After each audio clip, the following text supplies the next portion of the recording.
I'm Noel, I'm Jenny. And I'm Cole. and we're living overseas on a dime. That's a Jen.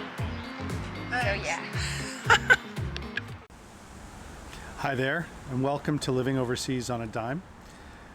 This was a big week for us.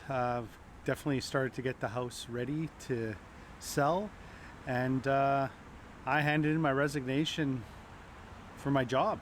So I quit my job of 11 years with the city of Winnipeg, and I know a lot of my coworkers probably think I'm completely crazy. But you know what? It was an interesting process, and I gave more than a couple weeks. So it's been interesting. Writing that letter saying that I'm quitting was a little bit harder than I thought it would be. Even though you know that you're ready financially, it's a fair bit different when you've hit that point where it's like, okay, this is real now.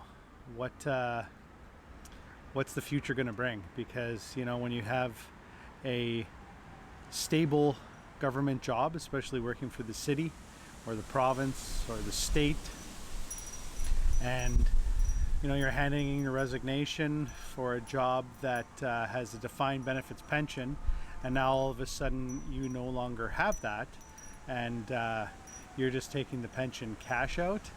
Things are a little bit interesting, to say the least. So I'm kind of curious, for those of you who have cashed out your defined benefits pension and moved it into a sort of account where you invest that yourself. What has been your experience for those of you who did it and went from there? Do you have any regrets? I know a lot of people who don't have a defined benefits pension would probably think that I'm completely crazy. But you know what? I would likely have to wait 3 to 5 more years for the defined benefit pension.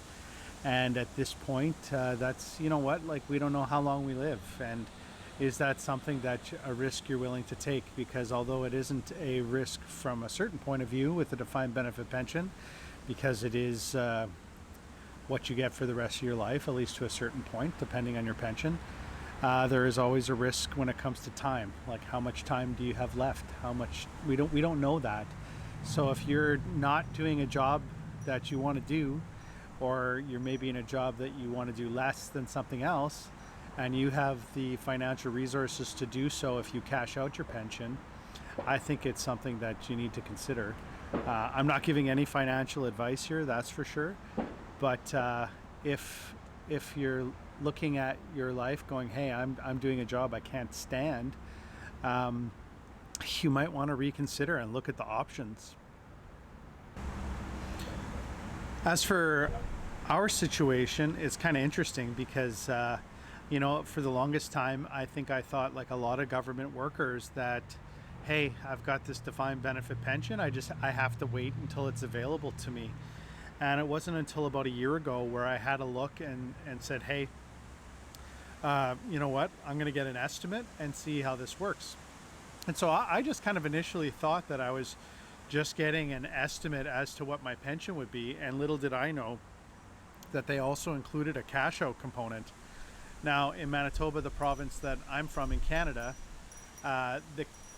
there's specific laws in relation to how your pension cash out works, and a certain percentage has to be put into a locked in account that you can access at a certain point. This all depends on your provincial, state, or federal laws for where you're from. And then another percentage that I can access immediately, and then if I have the room, I can put it into what is our version of almost like a 401k, the RRSP. And if you have the room, if you don't, you cash it out, you pay tax, and then do with it as you will. And when I got that estimate, it was a lot more than I anticipated. And it really made me reevaluate where we were and what we wanted to do with our lives from this point. And so where I am now is, when we take that cash out, even with the locked in component combined with our savings, it puts us in a position where we can live the life we want to live. Now, that locked in component definitely means that we need to be a little bit careful and be forward looking and say maybe, okay, that money is only for when we break 65. There are some other rules in relation to this in the province of Manitoba, which definitely work to our benefit, which is we can unlock it after we are no longer Canadian tax residents for 2 years. So I think the takeaway from this is just to have a look at what your laws are for how things are locked in. Now, if we're traveling for the first few years, that may not be something we can consider. But once we kind of stop wherever we decide to live, then it's something that we could do. All we need is our 2 years of tax residency in that country, and then we can unlock that money. That doesn't mean it's tax-free. It is fully taxed at whatever amount we take it out.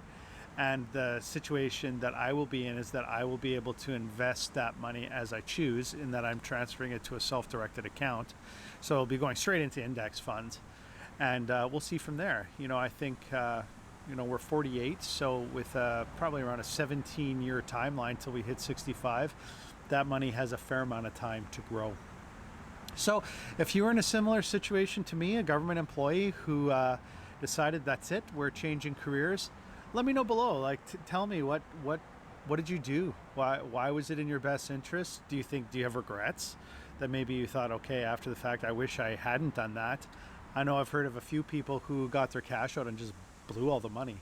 So it's definitely something that has to have some careful consideration, and we'll see how it goes. I'm looking forward to the possibilities that are coming and the potential for building our business. So anyways, take care, and please subscribe if you haven't, and happy travels.